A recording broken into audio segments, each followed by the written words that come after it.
So a friend of mine made this clock. It's a battery operated clock. He has since passed, and it quit working. So I took the movement apart, and I'm going to show you what I did. These are fairly simple to work on if you follow my tricks.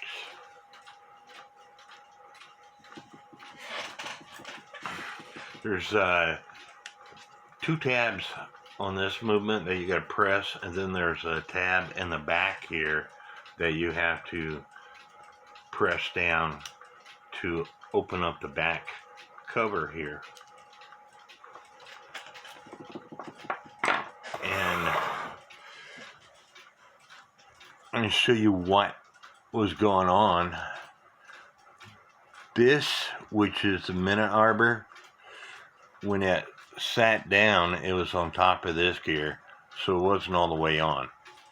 But if you take a Sharpie and put black dots on the plastic gears, you can see whether or not they're working or not. And this one will work once it is in the right pivot hole. As you can see, it is turning around. So time to put the thing back together. I put it together once just to make sure it was going.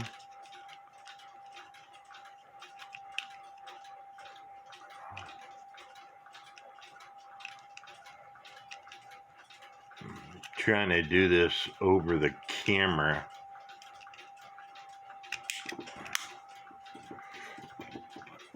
This dial here is to turn the hands.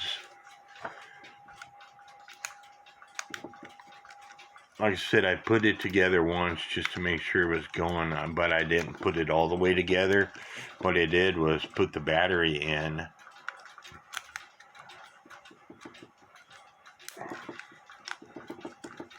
And then put the hour hand on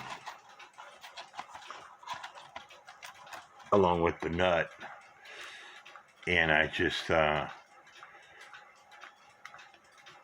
it here on my table. And so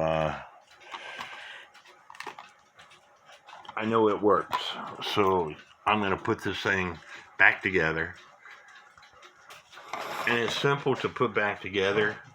You just put it in the hole.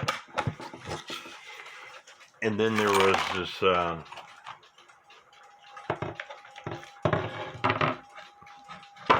don't forget to put this part here on.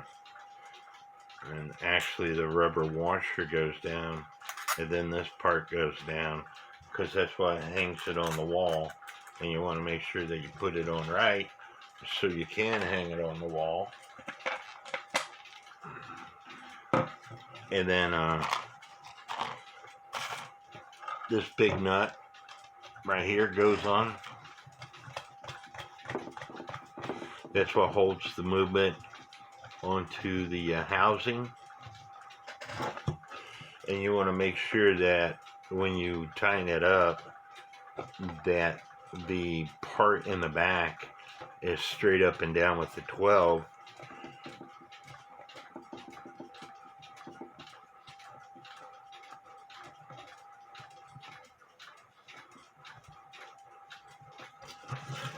Like so. That way you can hang it on the wall.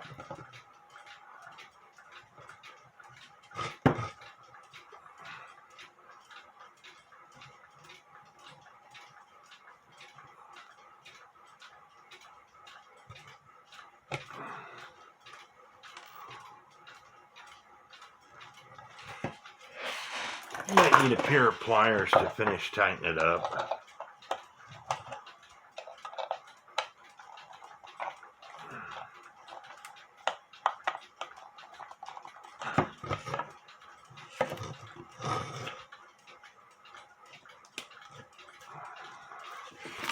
There's a switch on this one It shows on and off. That way you can save the battery, I guess.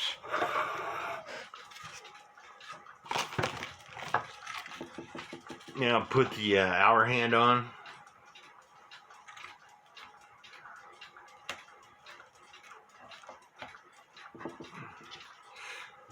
Then the minute hand.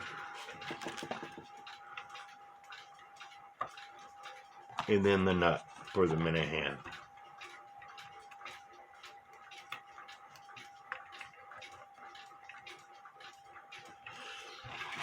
I got several new ones,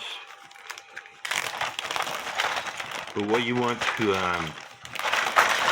watch when you buy new movements is the shaft itself. Is the shaft going to be long enough once you put the clock in?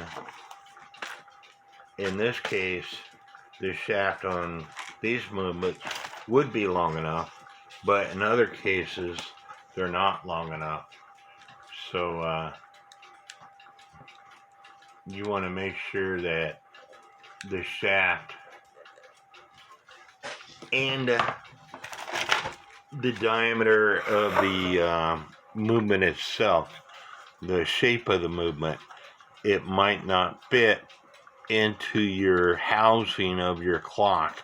You might have to grind some of the housing off, and of course the size of the hands. If I was to put this movement on this clock, the size of the hands will be different unless I got lucky for these hands to fit on. But I'm going to leave it right here to make sure it stays running. But I hope y'all like this video. God bless.